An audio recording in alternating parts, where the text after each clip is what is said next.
ಕಾವೇರಿ ನೀರನ್ನ ತಮಿಳುನಾಡಿಗೆ ಹರಿಸಬೇಕು ಅಂತ ಹೇಳಿ ಸಿಡಬ್ಲ್ಯೂಎಂಎ ಆದೇಶದ ವಿರುದ್ಧ ಈಗ ಕಿಚ್ಚು ಹೆಚ್ಚಾಗ್ತಾ ಇದೆ. ನಾನಾ ರೀತಿಯಲ್ಲಿ ಪ್ರತಿಭಟನೆಗಳು ನಡೀತಾ ಇದೆ. ಮತ್ತೊಂದು ಕಡೆ ಈಗ ರಾಯಣ್ಣ ಪ್ರತಿಮೆ ಬಳಿ ಕರವೇ ಸ್ವಾಭಿಮಾನಿ ಸೇನೆ ಪ್ರತಿಭಟನೆಯನ್ನ ಮಾಡಿದೆ. ರಕ್ತ ಕೊಡ್ತೀವಿ, ನೀರು ಬಿಡೋದಿಲ್ಲ ಅಂತೇಳಿ ಆಕ್ರೋಶವನ್ನ ಹೊರಹಾಕಿದ್ದಾರೆ. ಪ್ರತಿಭಟನಾಕಾರರನ್ನ ಆ ಸಂದರ್ಭದಲ್ಲಿ ಪೊಲೀಸರು ವಶಕ್ಕೆ ಪಡೆದುಕೊಂಡಿದ್ದಾರೆ.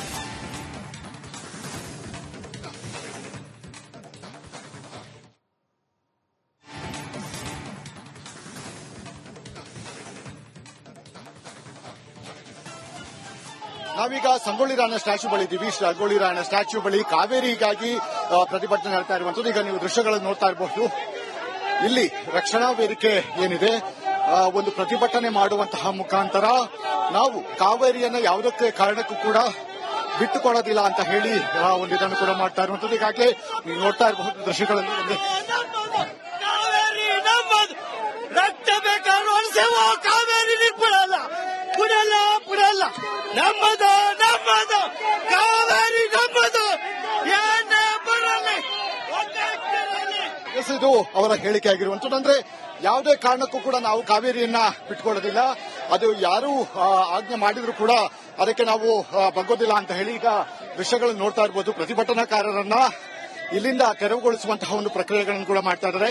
ಇಲ್ಲಿ ಮಹಿಳೆಯರಾಗಿರಬಹುದು ಮತ್ತೆ ಇನ್ನಿತರ ಎಲ್ಲರೂ ಕೂಡ ಅಂದ್ರೆ ಈಗಾಗಲೇ ಇಲ್ಲಿಗೆ ಬಂದಂತಹ ಪ್ರತಿಭಟನಾಕಾರರನ್ನ ಇದು ಮಾಡುವಂತಹ ಅಂದ್ರೆ ಚದುರಿಸುವಂತಹ ಕೆಲಸಗಳನ್ನು ಕೂಡ ಮಾಡ್ತಾ ಇದ್ದಾರೆ.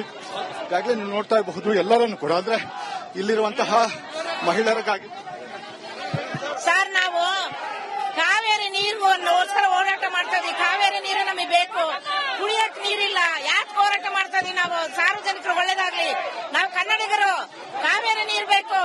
ಎಂತ ಸರ್ಕಾರ ಗಮ್ ಸರ್ಕಾರ, ಈ ಸರ್ಕಾರ ನಿಜವಾಗ್ಲಿ ಎಂತ ಕೆಟ್ಟ ಇದು ಮಾಡ್ತಾ ಇದ್ದೀವಿ. ದಯಮಾಡಿ ನಾವು ಹೋರಾಟಗಾರರಿಗೆ ಹೋರಾಟ ಮಾಡಕ್ ಬಿಡ್ತಾ ಇಲ್ಲ ಇವ್ರ ಅಧಿಕಾರಿಗಳು.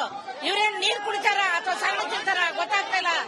ದಯಮಾಡಿ ಧಿಕ್ಕಾರ, ಧಿಕ್ಕಾರ, ರಾಜ್ಯ ಸರ್ಕಾರಕ್ಕೆ ಧಿಕ್ಕಾರ, ಧಿಕ್ಕಾರ, ಕಾವೇರಿ ಮಂಡಳಿಗೆ ಧಿಕ್ಕಾರ, ಧಿಕ್ಕಾರ, ಧಿಕ್ಕಾರ.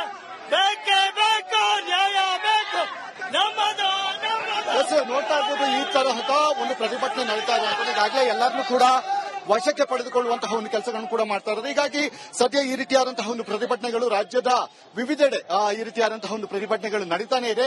ಕಾವೇರಿಯನ್ನ ಯಾವುದೇ ಕಾರಣಕ್ಕೂ ಕೂಡ ನಾವು ಇಲ್ಲಿಂದ ನೀರನ್ನ ಹರಿಸೋದಕ್ಕೆ ಬಿಡೋದಿಲ್ಲ ಅಂತ ಹೇಳಿ ಅವರ ಆಗ್ರಹ ಆಗಿರುವಂತದ್ದು. ಈ ರೀತಿಯಾದಂತಹ ಒಂದು ಪ್ರತಿಭಟನೆಯನ್ನ ನಾವು ಮತ್ತೆ ಮತ್ತೆ ಮಾಡ್ತೀವಿ. ಯಾಕಂದ್ರೆ ನಮಗೆ ಒಂದು ನ್ಯಾಯ ಬೇಕಾಗಿದೆ, ನಮಗೆ ಕುಡಿಯೋದಕ್ಕೆ ನೀರಿಲ್ಲ. ಆದ್ರೆ ಇಲ್ಲಿ ಕೇಳುವಂತಹ ಒಂದು ಏನಿದೆ ಅಂದ್ರೆ ತಮಿಳುನಾಡು ಈ ರೀತಿಯಾದಂತಹ ಒಂದು ನೀರನ್ನ ಇದು ಮಾಡುವಂತದ್ದು ಮತ್ತೆ ಸಂಬಂಧಪಟ್ಟಂತಹ ಪ್ರಾಧಿಕಾರಗಳೇನಿದೆ ಆ ಪ್ರಾಧಿಕಾರವು ಕೂಡ ಕರ್ನಾಟಕಕ್ಕೆ ಒಂದು ಹಿನ್ನಡೆ ತರುವಂತಹ ರೀತಿಯಲ್ಲಿ ವರ್ತನೆಯನ್ನ ಮಾಡ್ತಾ ಇದೆ ಅಂತ ಹೇಳಿ ಒಂದು ಆಗ್ರಹವನ್ನ ಮಾಡ್ತಾ ಇರುವಂತದ್ದು. ಹೀಗಾಗಿ ಸದ್ಯ ರಾಜ್ಯದಲ್ಲಿ ನಡೀತಾ ಇರುವಂತಹ ಪ್ರತಿಭಟನೆಗಳಲ್ಲಿ ಇದು ಕೂಡ ಒಂದು